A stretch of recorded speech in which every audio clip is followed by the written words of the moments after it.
everybody. So I got to see a double feature tonight, and so I thought it'd be fun to do another one of my double feature reviews where I talk about both films that I saw, and both films are kind of about stressed out moms, and so it's kind of a good pairing, actually.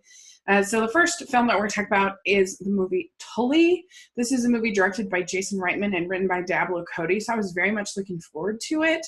And it tells a story of a woman named Marlo who is having her third child. She has a child on the spectrum that's very high maintenance, and then another girl, and then now this new baby. And she is just kind of, I think a lot of moms will really be able to relate to her character because she is just so stressed out, so haggard, like just going through the motions of the day, just can't do it anymore. Well, her brother, played by Mark Duplass, agrees to hire her a night nanny. And this is like a woman who comes in and basically like does everything except for obviously breastfeeding for the mom during the night, so the mom can get some sleep. And so to get this night nanny, played by Mackenzie Davis, who was great in the role. Charlize Theron is so good. I hope that the Academy remembers her because she's excellent in this role. And I think that so many moms will be able to relate to her and her frustrations and her just exhaustion and the sort of the depression that comes from when you're really, really tired. I thought it really portrayed that well. Ron Livingston plays her husband. He's always good. I've always liked him. So overall, casting great. And honestly, for what happened was we got about an hour into the movie, and all of a sudden the screen went out, and they had to reboot it. So there was like almost like an intermission. And my tweet at the end of that in that intermission was like, "Wow, this is so amazing. This movie is great. So human, so real, so lovely." And then we finally got the rest of the movie, so another like 40 minutes, and it was not as strong in that final 40 minutes, which was disappointing. They make some choices that I would not have made. There's sort of a reveal. There's some things, and it just didn't need it. The story didn't need it. Like, the script was so well done and so human. Like, it really didn't need any more sort of like a big moment, a big cinematic moment. It could have just stayed as a lovely little slice of life kind of story. So that was a bit of a bummer, and it kind of ended me on a little bit of a frustrated note because it was just so close to being great. But it was definitely good. I definitely like this better than Young Adult personally. It's just not as mean-spirited as Young Adult, which I realized that was the point of Young Adult. I just prefer this energy and this type of story more than Young Adult, but it's definitely not as good as Up in the Air or Juno, in my opinion. Those movies, perfect. Like, in my opinion, they're about perfect. And this just, oh man, it was so close. If it only nailed the landing. But, oh well, I still really enjoyed it. We have, for the next movie I saw was Overboard. This is, of course, the remake of the 1987 classic with Goldie Hawn and Kurt Russell. The original has some controversy because of the plot of them kind of tricking this woman to be their slave. Once you get over that, like, just initial maybe 10 minutes, just as the setup, it's actually a really sweet, lovely little movie about a woman who comes to realize that she's actually like a good mother and that she's actually a good listener. And I think it really harkens back to sort of the screwball comedies of the 40s. This was directed by Gary Marshall. It's very over the top. It's very silly. It's very funny. They have such great chemistry. Of course, real life couple. So it's just a really fun movie, the original Overboard. Now, in this one, they gender swapped it because I guess they decided that having a man be a slave is less kind of touchy than having a woman be a slave.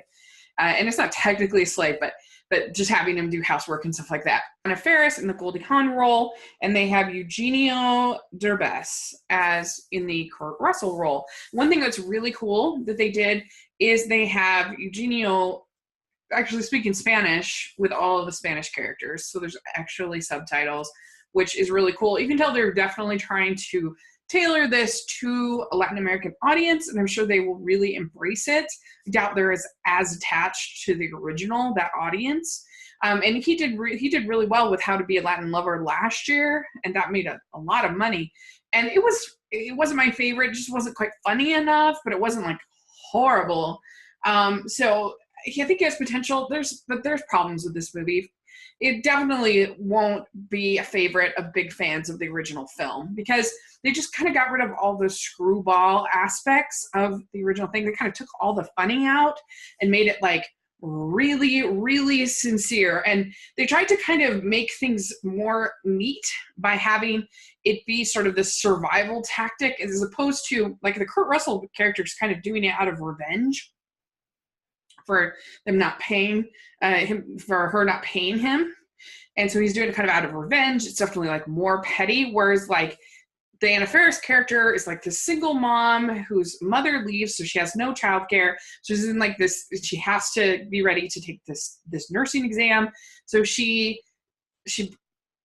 kind of does as a survival tactic and pretends that this it tricks this guy into believing that they're married and because he has amnesia. And I don't know, like, I don't think that's as funny. It's more like sincere and sweet, but it's not like funny. And so there just weren't like really any laughs in this. There were a few between Eugenio and some of the other men that he works with the construction. There were a few laughs, but like the butler gets a lot of laughs in the original, hardly any here. They just took all the funny out and replaced it with like just like really sincere moments of her like getting her nursing certificate and all this stuff. And I think that they actually have pretty okay chemistry, but not as good as Kurt Russell and Goldie Hawn, of course. And it wasn't a total train wreck. I didn't hate it like I thought I would.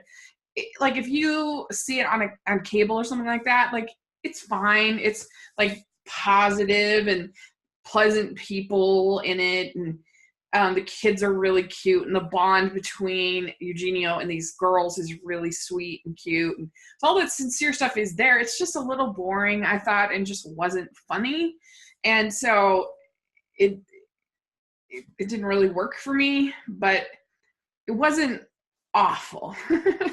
I don't know. So that's sort of my feeling on Overboard. I still think they should have gotten Kate Hudson, and Anna Faris is really cute, but Kate Hudson should have played her mom. That would have been so fun. But oh well, because she's too busy with that clothing company maybe now to make movies. So anyway, that's my thoughts on Overboard and Tully. Let me know what you think of these two movies if you get a chance to see them, and what do you think of the original Overboard? How do you feel about it? And thanks so much. Please subscribe to my channel. I'll talk to you later. Bye.